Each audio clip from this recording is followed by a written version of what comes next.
الفاتحة إلى حضرة سيدنا مولانا حبيبنا شفيعنا برتعنا محمد صلى الله عليه وآله وصحبه وسلم، ومن إلى جميع آبائي وأخوانه من الأنبياء والمرسلين وعلى كل من الصحابة الصالحين، ومن إلى أرواح سادتنا أبي بكر وعمر وعثمان وعلي سائر صحابة رسول الله أجمعين، ومن إلى أرواح سيدنا فاطمة الزهراء وخديجة الكبرى وسائر أزواج رسول الله أجمعين، ثم إلى الإمام الحسن والإمام الحسين جميع ذرياتهم، وعلى سيدنا فيصل بنت الحسن الأنور، ثم إلى سيدنا علي زين العابدين، سيدنا محمد الباقر، سيدنا جعفر الصادق، سيدنا علي الغراب وإخوانه الجميع، ثم إلى سيدنا المهاجر إلى الله محمد بن عيسى، سيدنا الفقيه المقدم محمد بن علي بن علوي المقدم الثاني، سيدنا عبد الرحمن الصباح بن محمد بن علوي، ثم إلى سيدنا عمر المخضار إخوانه الجميع، ثم إلى الحبيب عبد الله إدريس أبو بكر أبو عمر عبد الرحمن الطاش علي بارس أبو حداد أبو أحمد بن حبشي، ثم إلى الشيخ أبو بكر بن سالم وأخي سيدنا أيوب بن سالم، ثم إلى سيدنا علي بن الفقي سيدنا علي بن علي، إلى روح بن عنوان، إلى روح عمر المخرمة جميع أهل الدرب، ثم إلى خصوصا شيخنا سماط الصدر الإمام محمد المسلم اللطيف عبد الله الفقيه الإمام محمد عبد القادر بن محمد الفقيه، ثم إلى سيدنا عبد الرحمن وعلى عرش عبد الرحمن بن عبد الله الفقيه عبد الله بن سلم الفقيه بن محمد بن علي الفقيه أحمد بن محمد بن الفقيه علي بن عبد الله الفقيه، ثم إلى روحي، ثم إلى روح الأحباب الشريف ومهان الأحباب الشريف وعظم الشريف وأم الأحباب وفاطمة محمد الفقيه محمد بن عبد القادر الفقيه، وإلى الخامس الحباب عائشة عرفان وأحباب زينب وعلى جميع آبائي وأمهاتي أجدادي وجداتي، ثم إلى أرواح جميع أهل سلسلة فرقة السادة العلوية من أمط لهم الترتيب دائما، ثم إلى رسول الله الأولياء سيد الشيخ عبد القادر الجيلاني، سيد أحمد كبير الرفاعي، سيد إبراهيم الدسوقي، سيد أحمد البدوي، ثم إلى جميع الأقطاب والأوتاد والأنجاب والأبدال والأغواط والأفراد وأهل النوبة وأهل الدرب ورجال الغيب وغوث الأعظم، ثم إلى رسول الله الأولياء مولانا الشريف ولاية الله مولانا رحمة الله عنك مولانا مالك إبراهيم مولانا كريم مولانا بنا مولانا بيتك مولانا كجبا مولانا مولانا رفعت الفتح مولانا جميل الكمبرى مولانا الشيخ الباكر مولانا إبراهيم السمرقندي مولانا إسحاق مولانا المغربي سيد فاطمة بنت ميمون جميع متقدمين عليه الساق الآخرين أجمعين، ثم إلى روح كل ولي وولي من الشريف الذي لنا غرب الصغير مكبر ذكر وانطى من سوى جنب نصرنا في الولاء خلفائهم وأهل سلسلتهم أجمعين، ثم إلى روح شيخنا سيدنا رمية في المفت شاب بيدك رئيس من الجريان مسلم قضايا رسيد السنوسي إمام أشعري إمام تريدي من بجر شافعي مالك حنفي حنبلي غزالي الشريف بن وعلى سلسلتهم أجمعين، ثم إلى روح الحبيب حسين بن أبي بكر العذروس والحبيب عبد الله بن محسن الطاس والحبيب محمد بن عبد الرحمن السقاف والمنصور الحداد والحبيب محمد بن عبد الله بن طالب العطاس والحبيب أبو بكر بن محمد السقاف والحبيب أبو بكر بن عبد الله العطاس والحبيب صالح بن عبد الله العطاس والحبيب أحمد بن حسن العطاس والحبيب علي بن محمد حبشي بن علي بن سالم العش ابن الشيخ أبي بكر بن سالم، ثم إلى روح أبي علي هاشم السقاف إلى روح أبي هارون باخر والحبيب جعفر بن شيخ خان بن علي بن أبوه وشيبة قوته أبي أبو بكر بن يحيى بن قريان وإلى روح سيد السلطان ومحمد بن وفي خلال بنك الأن جميع أولياءكم منوط لهم الترتيب دائما وصولا في البداية وخلفائهم على سلسلتهم أجمعين، ثم إلى رحمانية نبينا يخص من أولياءكم بكم تعلموا بأسمائهم منوط لهم الترتيب دائما وصورهم، ثم إلى روح الحبيب حسن بن صالح البحر جميع أولياء الحبيب عبد الله بن حسين بن طاهر، وإلى روح شيخ سعد السويد 200 في علم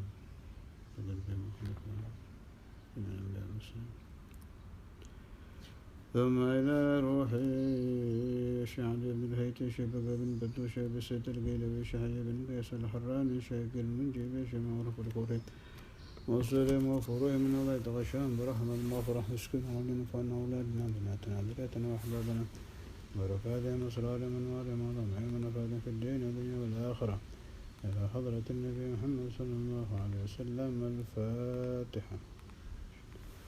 بسم الله الرحمن الرحيم. الحمد لله.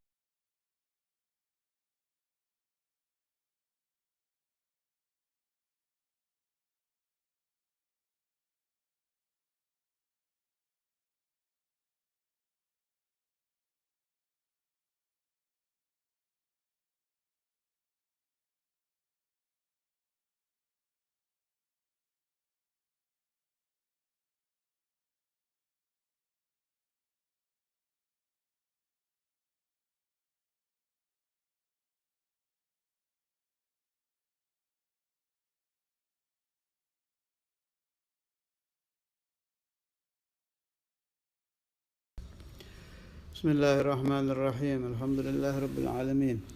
اللهم صل على سيدنا محمد وعلى آل سيدنا محمد. أما بعد.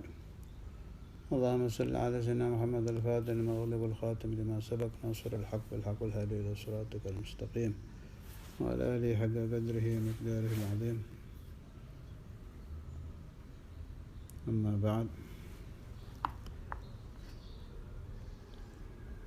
سبحانك لا علم لنا إلا ما علمتنا إنك أنت العليم الحكيم. اللهم صل على سيدنا محمد وعلى آل سيدنا محمد صلاة تعدل جميع الصلوات إلى محمد وسلم. Masih ayat 83. Sekarang bagian kedua. A'udzubillahi minasyaitonirrajim. Bismillahirrahmanirrahim. Wa idh akhadna mithaqa bani Israila لا تعبدون إلا الله وبالوالدين إحسانا.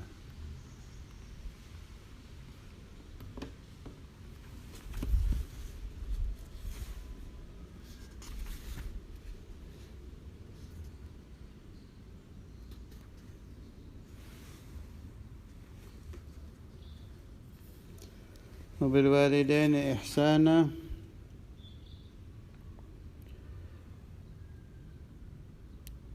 perintah dari Allah Ta'ala untuk berbuat bagus kepada kedua orang tua,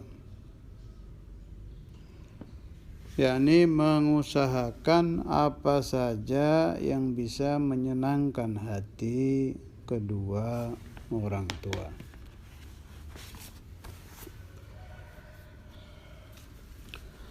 Al-Imam Al-Fakhrur Razi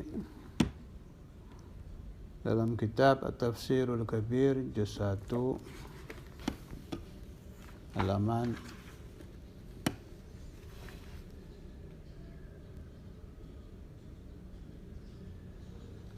161 ada beberapa pembahasan yang bagus di kitab ini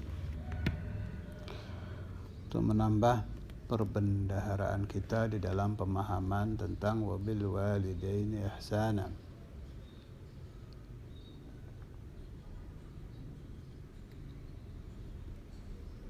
Qala radhiyallahu anhu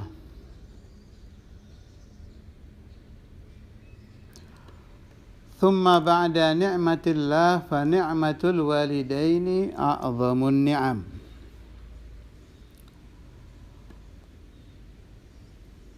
Setelah Allah Subhanahu wa ta'ala, maka nikmat yang paling luar biasa, paling agung adalah al-walidain. Wa dzalika li'anna al-walidaini humal aslu was-sababu fi kaunil waladi wa wujudihi. Kama annahuma mun'imani alaihi bit-tarbiyah. Kenapa orang tua diletakkan setelah Allah? Sebab keduanya adalah asal. Kalau tidak ada walidain, tidak ada walad, tidak ada anak kalau tidak ada orang tua. Dengan sebab orang tua, wujud anak. Selain orang tua sebagai asal, yang kedua, kama annahuma mun'imani alaihi bitarbiyah. Ini musyarakah antara guru dengan orang tua. Orang tua selain asal di dalam wujudul walad, dia juga memberikan pendidikan pertama. Ini kalau kedua orang tuanya muslim. Guru bagaimana? Kalau menurut Imam Fakhrul Razi, wa amma ghairul walidaini fala yasduru anhu al-in'amu bi aslil wujud. Kalau guru memberikan nikmat tarbiyah tapi tidak merupakan asal, tidak merupakan asal dan sabab wujudul walad,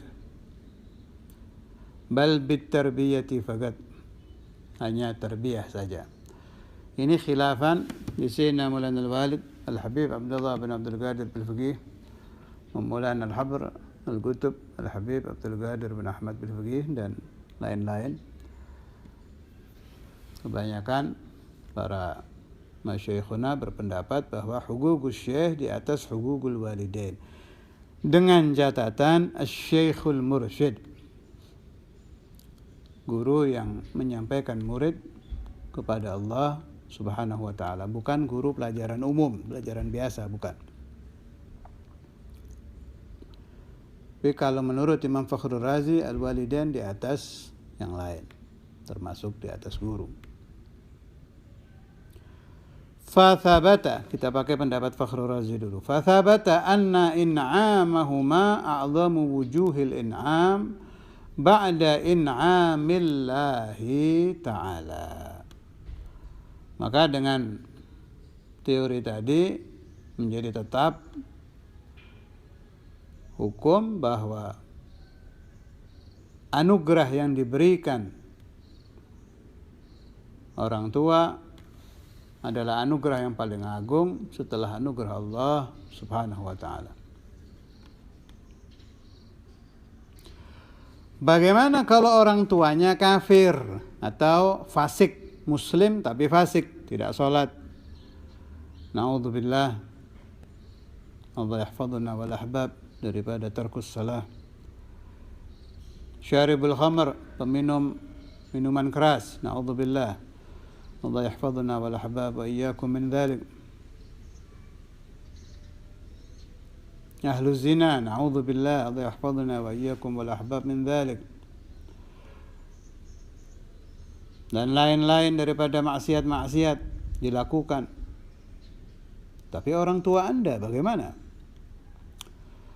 Ittafaqa aktsarul ulama, masih Fakhrul Razi juz 1 halaman 161 sampai 162. Ittafaqa aktsarul ulama'i ala annahu yajibu ta'zimul walidaini wa in kana kafiraini. Hukumnya menurut sepakat ulama tetap wajib menghormati kedua orang tua meskipun keduanya kafir. Apalagi fasik, yang kafir aja tetap wajib ta'zim.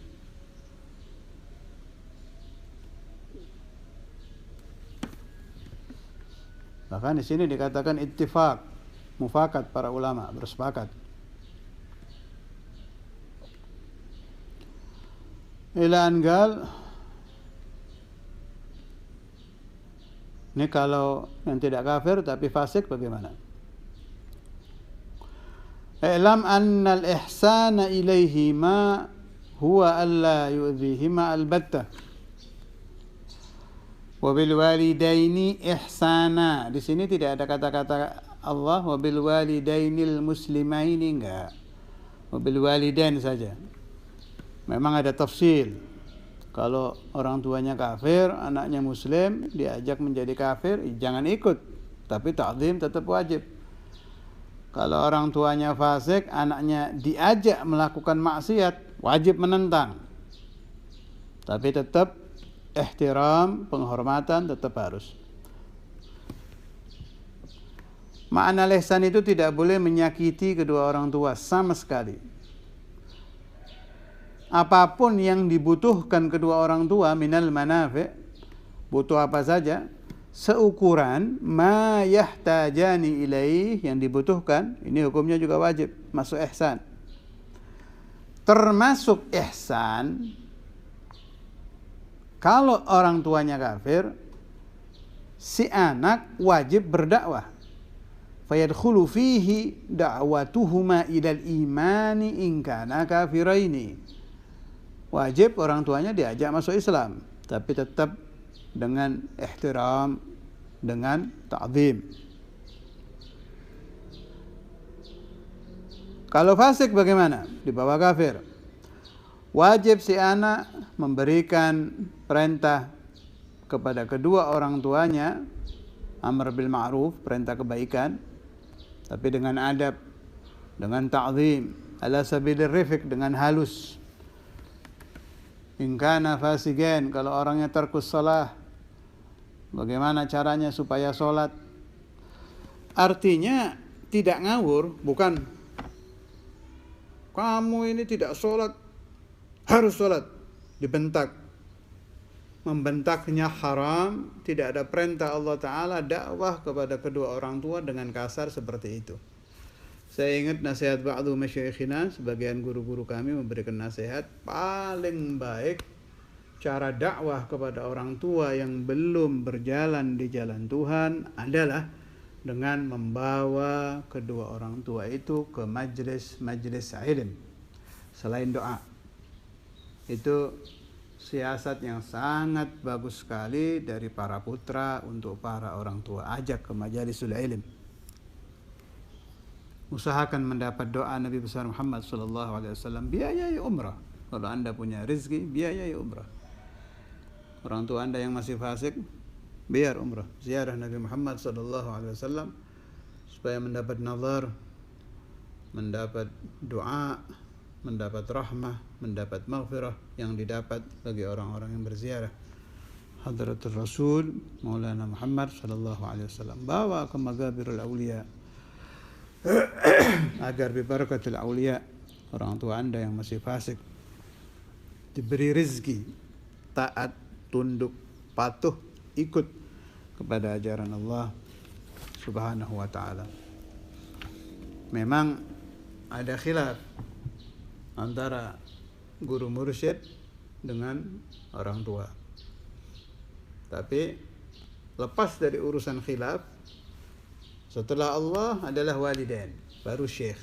Atau setelah Allah, kalau menurut Ustadz Imam dan ulama-ulama yang bersependapat dengan beliau, Allah, Syekhul Mursyid, al-walidain.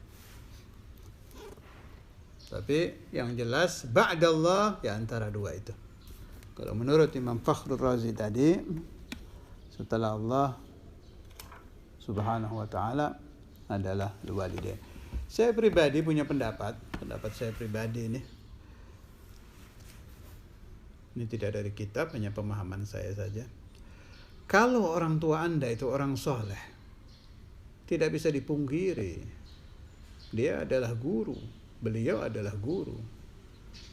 Yang pertama kali memperdengarkan azan ke telinga anda ketika anda bayi, ayah anda. Yang pertama kali membacakan la ilaha illallah Muhammadur Rasulullah, ratib, tawassul, diajak membaca bersama di dalam rumah. Kalau orang tuanya orang soleh, ini adalah orang tua anda. Itu makna tarbiyah, makna al-masyikhah. Maka rata-rata sebenarnya kalau orang tua anda mengajari kebaikan di dalam rumah, ya orang tua, ya guru. Hanya anda tidak sadar saja.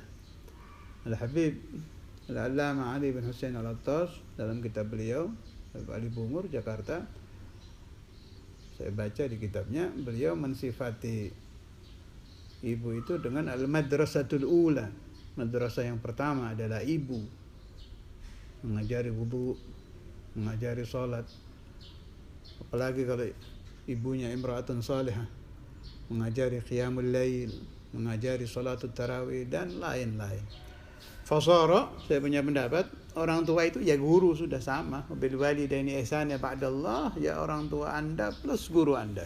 Memang bukan mursyid. Sangat beruntung sekali kalau ada orang mempunyai mursyid orang tuanya. Maka dia tidak bingung lagi mana yang saya dahulukan ini, abawain atau syekh. Sebab orang tuanya adalah gurunya. Nah, ada memang perbedaan antara ayah dengan ibu. Mana yang harus didahulukan ini? Sama-sama orang tua. Ini keterangan Habib Zain, Fawaidul Mukhtarah, halaman 293. Lihat masalahnya. Kalau masalah berbakti, berbuat baik, al-ummu ahaqqu bit-taqdimi fil birri 'alal ab kan nafaqah wal hadiyah. Wal abu ahaqqu bit-tha'ah. Kalau urusan berbuat baik, memberikan hadiah, memang ibu didahulukan. Urusan birrul walidain, ibu didahulukan. Tapi kalau urusan tunduk, ayah yang didahulukan. Wal abu ahaqqu bit-tha'ah. Maka ayah didahulukan kalau urusan perintah. Saya juga ingat Sayyidina Maulana Al-Walid Al-Habib Abdullah bin Abdul Qadir Al-Faqih radhiyallahu ta'ala anhu, wa nafa'ani wa iyyakum bi asrari fid dharain amin. Beliau mengatakan waktu belajar Ihya dulu, Daras Ihya, Saudara Imam mengatakan kalau berbeda pendapat antara ayah dengan ibu, yang diikuti pendapat ayah. Kemudian beliau mengutarakan hadis dari Rasulullah sallallahu alaihi wasallam, ta'atun nisa nadamatun walau kanat. Mengikuti pendapat kaum wanita menyebabkan penyesalan meskipun wanita itu ibumu. Tapi tolong dipahami, ini bukan urusan perintah, belikan ini, belikan itu, ambilkan ini, bukan itu yang dimaksud. Yang dimaksud ulama dan Saudara Imam masalah taat ini, Saudara Imam dulu menerangkan, kalau ada perbedaan pendapat, contoh kecil yang biasanya sering terjadi. Ayah memerintahkan anaknya belajar di pesantren, ibunya melarang karena kasih sayang ibu lebih dalam daripada ayah, sampai menangis, sampai ini, sampai itu, meratap-ratap. Ini yang dipakai ayah. Sebab ayah akal, ayah kelompok laki-laki, antara akal dengan rahmah lebih tinggi akal. Kalau wanita antara akal dengan rahmah lebih tinggi rahmah, jiwa kasih sayangnya lebih tinggi. Fa yuqaddamu, maka didahulukan amrul abi, perintah ayah, ala amril ummi, atas perintah ibu. Kama yuqaddamu fi zakatil fitr atau ma hadza ma'na. Sama saja ini keterangannya Habib Zain dengan keterangannya Saudara Imam, ma'nan wahid. Kemudian masih masalah walidain. Yang paling luar biasa itu kejadian Al-Habib Al-Arif Billah Hasan bin Ahmad Al-Idrus, sahabat karib dari Al-Habib Ali bin Muhammad Al-Habashi sahibul Maulid. Saya nukil dari kalam Al-Habib Ali bin Syihab, juz 2 halaman 78.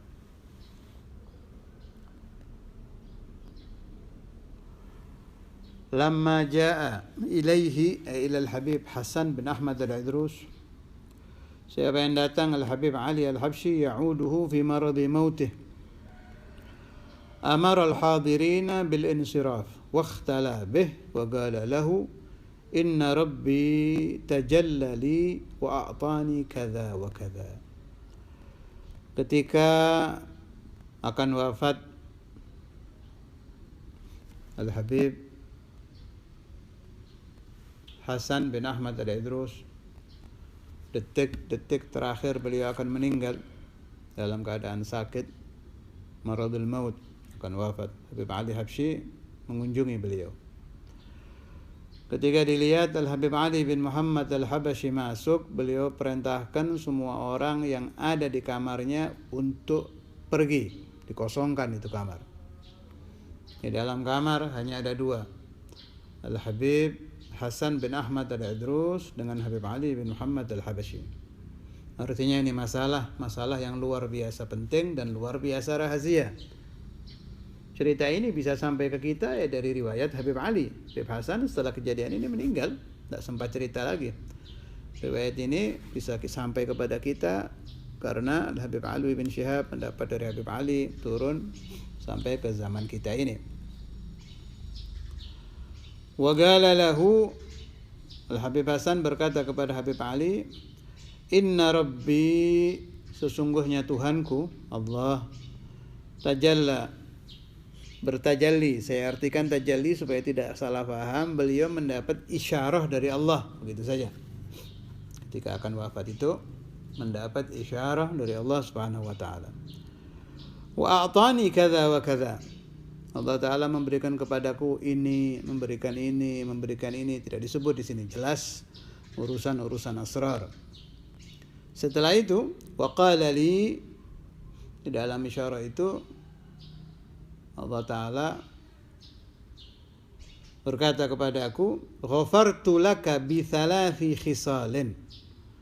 Saya mengampuni engkau karena 3 khaslah, 3 perkara ini. Tolong diperhatikan, ini sangat penting, terutama para salik, orang yang ingin sampai kepada Allah Ta'ala, perhatikan ini. Yang pertama, biqiyamika akhiral lail, bangun malammu di akhir malam. Sayyidina Maulana Al-Walid Al-Habib Abdullah bin Abdul Qadir Bil-Fiqi tidak pernah bosan-bosan mengingatkan di dalam pengajian beliau, baik majlis khas atau majlis am, jangan sampai meninggalkan qiyamul lail, jangan sampai meninggalkan tahajud meskipun 2 rakaat. Yang kedua, wa birrik liwalidaik, berbaktimu kepada kedua orang tuamu. Yang ketiga, wasilatika li arhamik, dan engkau selalu menyambung hubungan silaturrahim. Qiyamul lail ini berhubungan dengan Allah, ditaruh nomor 1. Ba'dallah, yang kedua birrul walidain, baru yang ketiga silatul arham.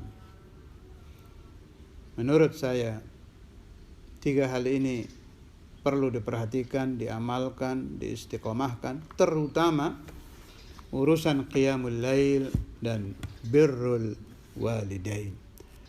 Sebab kita semua tahu ada yang namanya miskul khitam. Kalau Allah akan memberikan nikmat batiniyah, memberikan hadiah rabbaniyah kepada walinya, pasti diletakkan yang paling luar biasa di akhir umurnya. Kepada awamul muslimin Allah memberikan husnul khatimah. Kepada para kekasih-kekasih Allah selain husnul khatimah ada yang begini-begini ini, hal-hal aneh yang kalau Anda ingin tahu ya baca riwayat-riwayat para wali itu, di antaranya yang baru saya baca tadi. Berarti urusan qiyamul lail, birrul walidain dan silatul arham adalah hal-hal yang luar biasa, terutama 2 ini. Mendekatkan diri kepada Allah di akhir malam dengan qiyamul lail dan birrul walidain. Sebab ini yang diberitahukan Allah kepada salah satu kekasihnya, Habib Hasan bin Ahmad Al-Idrus, di akhir umurnya. Pegang yang kuat, jangan tinggalkan qiyamul lail di akhir malam, jangan tinggalkan berbakti kepada kedua orang tua Anda, hayyan wa mayyita, baik yang hidup atau yang sudah wafat. Kalau yang sudah wafat, minimal setelah sholat 5 waktu, jangan lupa Anda bacakan istighfar untuk orang tua Anda. Jangan lupa membacakan suratul Fatihah untuk orang tua Anda.